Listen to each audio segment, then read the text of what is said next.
नमस्कार विद्यार्थी मित्रांनो. आता दिवाळी संपली, आता जाहिरातींची दिवाळी चालू आहे सध्या.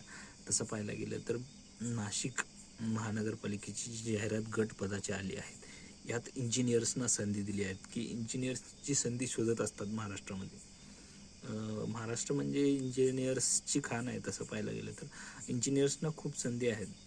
म्हणजे पर्टिक्युलर तयारी करत असतील, स्पेसिफिक आपला जो सब्जेक्ट असतो इलेक्ट्रॉनिक्स किंवा मेकॅनिकल, सिव्हिलवाल्यांना खूप चांगल्या जागा आहेत नाशिक महानगरपालिकेमध्ये.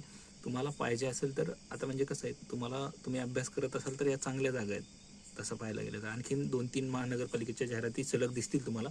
पण तुम्हाला आता नाशिक महानगरपालिकेत आलेल्या जाहिराती आणि पदं किंवा कुणाला किती पदं आहेत ते सांगतो. सहाय्यक कनिष्ठ अभियंता विद्युत 3 पदं आहेत. सहाय्यक अभियंता स्थापत्य 15 पदं आहेत. सहाय्यक अभियंता यांत्रिकी मेकॅनिकल 4 पदं आहेत.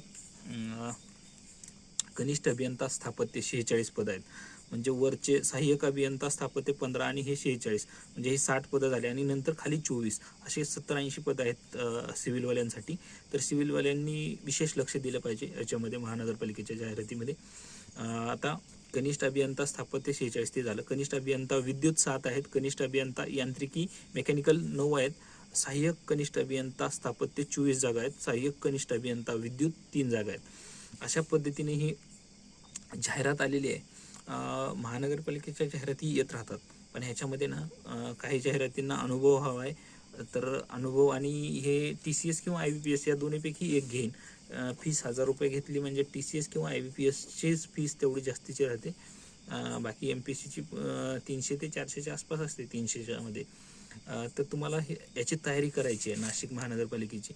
ही एक्झाम मे बी इलेक्शन नंतर होईल, पण तुम्ही ह्याचा फॉर्म भरा आणि अभ्यास करा. जे विद्यार्थी अभ्यास करत आहेत ना, त्यांनी नक्कीच अभ्यास करा. आणि विशेष करून सिव्हिलच्या विद्यार्थ्यांना सांगणं आहे, माझा एक भाऊ आहे, तो पण ऐकत नाही आहे. त्याला मी सांगतो नेहमी, तू सिव्हिलचा अभ्यास कर, तुझ्याकडे एक्सपिरियन्स आहे, असं तसं. ऐकत नाही आहे, पण आता काय सांगणार, आपलं काम सांगणं आहे. जसं मी तुम्हाला पण सांगतो आहे, ज्यांना अनुभव आहे आणि ज्यांनी स्थापत्य सिव्हिलमध्ये झालं आहे त्यांनी अभ्यास करायला पाहिजे याचा. तुम्ही अभ्यास करा आणि फॉर्म भरा, नक्की फॉर्म भरा. कारण कसं आहे, परीक्षा येतात जातात हे आपल्याला माहीत पण नसतं. आपण अभ्यास करत नाही तर हे लागलं ते लागलं, त्यानंतर आपल्याला माहीत होतं की अशी ॲड आली होती आणि अभ्यास केला असतं तर आपलं पण झालं असतं. किंवा कमी मार्कावर कोणी लागलं, नंतर माहीत होतं की कोणीतरी लागलं आहे आणि कमी जागेत किंवा कमी मार्कात झालं असतं आपलं पण. तर तयारी करा. All the best. चांगला अभ्यास करा सिव्हिलवाल्यांनी.